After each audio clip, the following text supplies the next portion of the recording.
நான் ஒரு தற்குறின்னு சொல்கிறதுக்கு ப்ரௌடாக ஃபீல் பண்ணுறேன். என்னோட பேர் விஜய். நான் பிக் ஃபேன் ஆஃப் தளபதி விஜய். ஒரு டிஸ்க்ளைமர் சொல்கிறேன், நான் டிவிக்கே உறுப்பினர் கிடையாது. கட்சி சார்பற்ற எந்த விஷயத்துக்கும் நான் போனதும் கிடையாது. விஜய் சேலம் வந்தப்போ கூட நான் போய் பார்க்கல. அதே மாதிரி விஜயோட ரசிகர் மன்றத்துலேயும் நான் கிடையாது. என்னோட நெய்பர்ஸ் லாஸ்ட் ஒரு 6 மந்த்தாக டிஎம்கே சப்போர்ட்டர்ஸ் எல்லாம் என்ன ட்ரோல் பண்ணிட்டு இருந்தாங்க.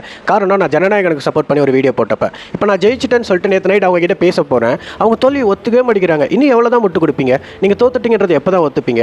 கேட்டால் நாங்கள் எதிர்க்கட்சி தலைவர் ஆகிட்டோம், இதுக்கப்புறமேட்டு நாங்கள் கேட்குற கேள்விக்கு நீங்கள் பதில் சொல்லணுன்றாங்க. நான் சொல்கிறேன், டிவிக்கு ஒரு மேசிவ் வெற்றி கொடுத்துருக்கேன்னா இதெல்லாம் திரும்ப நீங்கள் முறியடிச்சு வரவே முடியாது அப்படின்னா, நாங்கள் பார்க்காத தோல்வியே கிடையாதுன்னு சொல்கிறீங்க. டிவிக்கே பண்ண சாதனையை முறியவே அடிக்க முடியாது நான் ஏன் சொல்கிறேன்றதை இப்போ படித்து காட்டுறேன் பாருங்களேன். 35 வயதுக்கும் குறைவான 23 வேட்பாளர்கள் ஜெயிச்சிருக்காங்க. 26 தலித் வேட்பாளர்கள் ஜெயிச்சிருக்காங்க. 12 பெண் வேட்பாளர்கள் ஜெயிச்சிருக்காங்க.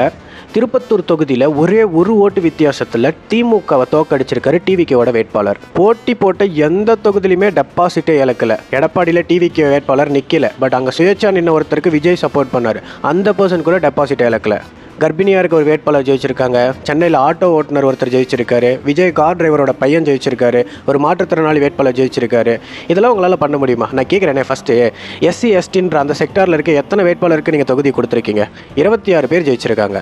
உண்மையாலுமே இது ஹிஸ்டாரிக்கல் வெற்றி தான். தமிழக வெற்றி கழகம் ஒரு நியூ பெஞ்ச் மார்க்காக தமிழ்நாட்டில் செட் பண்ணியிருக்காங்க. நீங்கள் சொன்னால் நம்ப மாட்டீங்க, நிறைய பெரிய பெரிய அமைச்சர்கள் அவங்களோட சொந்த தொகுதியில் தோற்றுருக்காங்க. 30 வருஷமாக ஒரே தொகுதியில் திமுக மட்டும் ஜெயிச்சுக்கிட்டே இருந்திருக்கு. அந்த தொகுதியில் சிட்டிங் சிஎமான எம்.கே. ஸ்டாலின் நின்று அந்த தொகுதியில் அவங்களோட தோல்வி இப்போ கொடுத்துருக்காங்க. இது எல்லாமே உண்மையாலுமே ஒரு ஹிஸ்ட்ரி தான். ஏன்னா இதெல்லாம் நடக்குமான்னு நம்ம நினச்சி கூட பார்த்துருக்க மாட்டோம், பட் நடந்திருக்கு. So every thing is possible இந்த வேர்ல்டுன்றது உண்மை தான்.